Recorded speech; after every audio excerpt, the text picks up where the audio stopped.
Welcome to this tutorial. In this tutorial, I'll show you how you can unpin any post from your Facebook profile. So first, let's navigate to that particular post that you want to unpin. So to do that, simply click on this profile option at the top of the screen.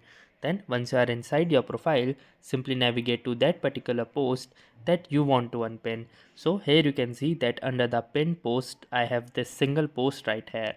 Now to unpin this particular post, what you need to do is simply click on these three vertical dots at the top of this post. Once you click here, you can see this option which says unpin post.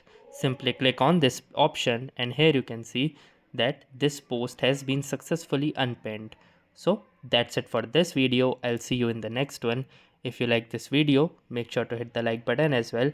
Comment on this video, share it, and don't forget to subscribe to our channel. Thank you for watching and have a nice day.